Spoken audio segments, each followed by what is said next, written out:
Hi, this is Tim Walsh again. I wanted to do an instructional video to show the basics of breathing. As simple as that may sound, there's always a little bit more to it when you're trying to do different breaths for different reasons. And basically we're going to focus on two breaths. We're going to focus on the belly breath, or what's sometimes called the Buddha breath or the Qigong breath. We'll primarily just call it the belly breath.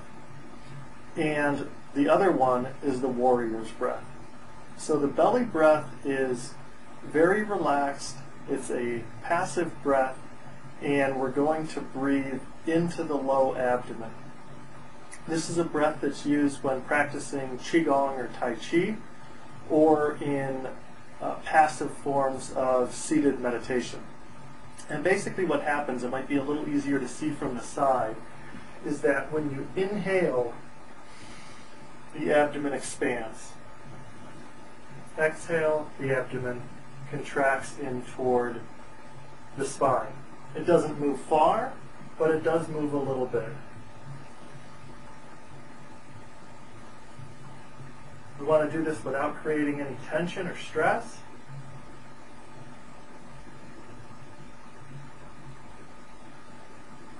And you may be able to see that my abdomen goes out when I inhale here, and comes back when I exhale. In addition to that, we're breathing in and out through our nose, and we're breathing softly. We want these breaths to be as long and soft as they can be while still being comfortable.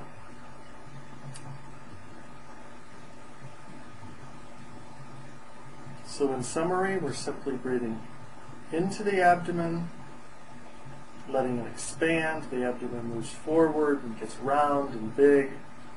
Exhale, drawing the abdomen back slightly. We're inhaling in and out through the nose, and the tongue is on the roof of the mouth just behind the two front top teeth.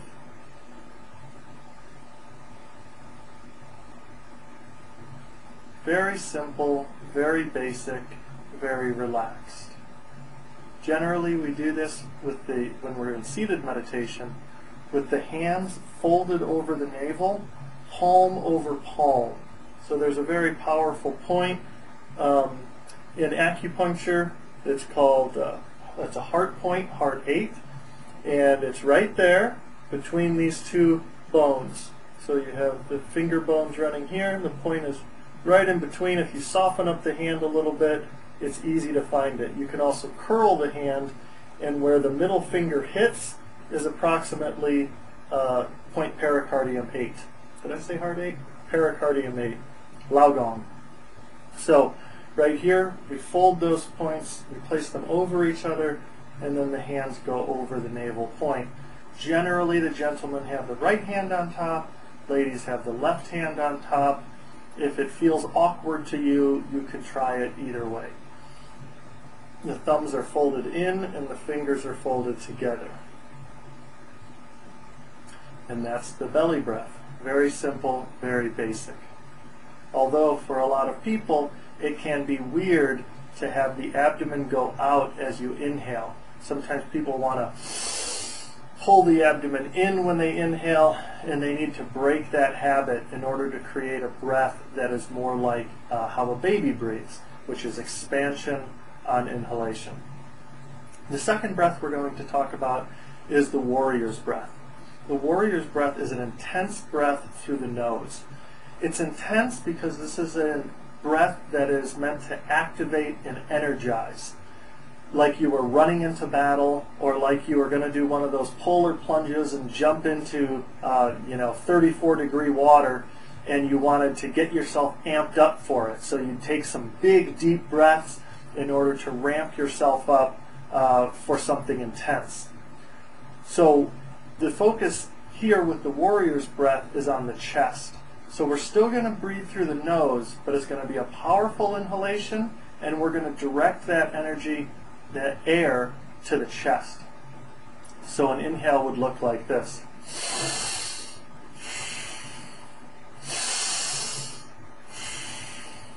In and out through the nose. Focus on the chest.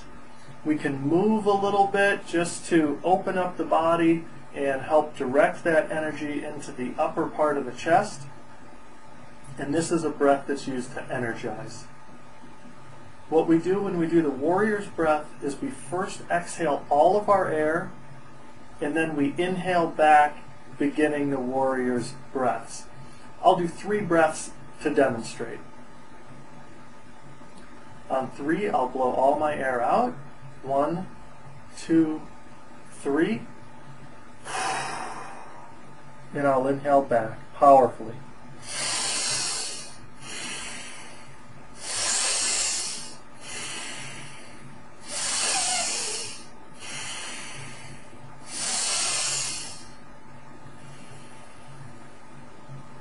And I'll switch to belly breaths.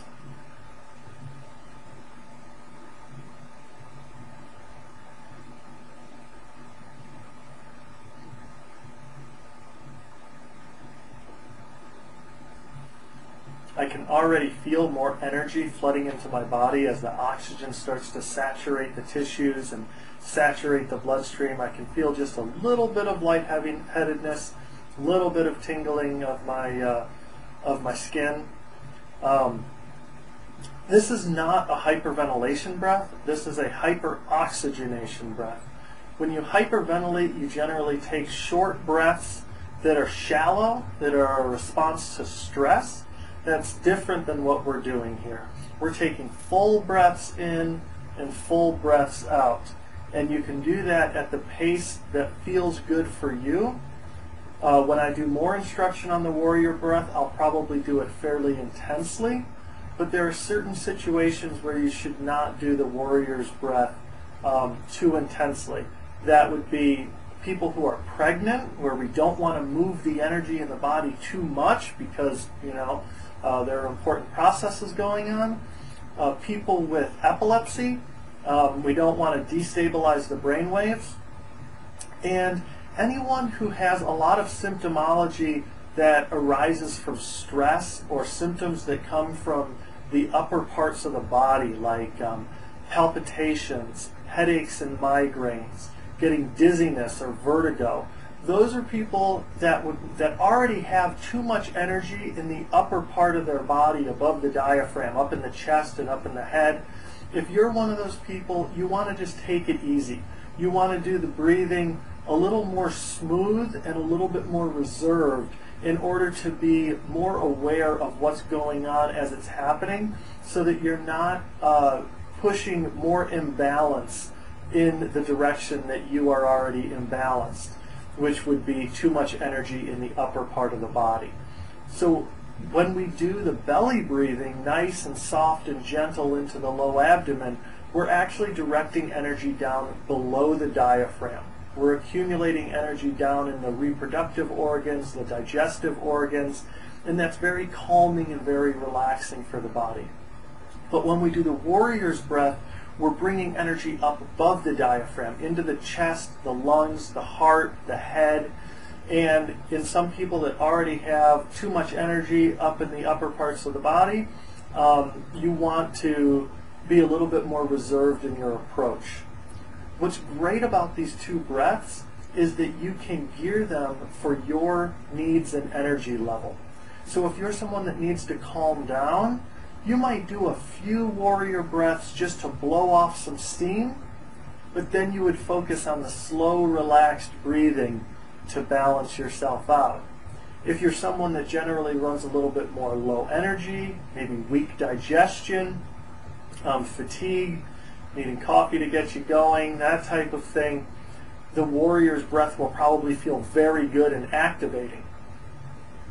In which case you might want to really work the warrior's breath for several breaths at a time. I'll often do 10, 15, working my way up to 20 or 25 breaths at a time before transitioning into the belly breathing and kind of enjoying and experiencing the flood of energy, the boost of energy that I get from the warrior's breath. So I'll do a demo just one more time. I'll do 5 warriors breaths, transitioning into the slow belly breathing into the abdomen. So it looks like this, and you can follow me. Exhale all your air on 3. 1, 2, 3. Inhale back.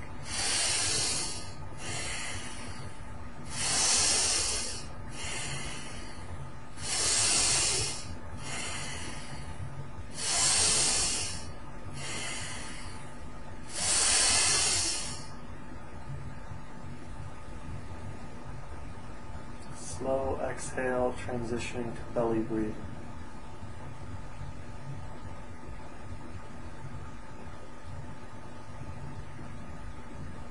Feeling energy in my hands, feeling heat in my hands and abdomen.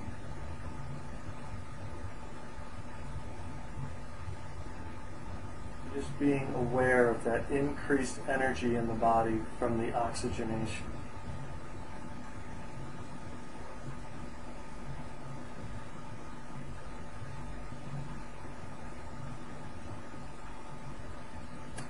Thank you for joining me. This was the basic introduction to breathing, the belly breath, and the warrior's breath.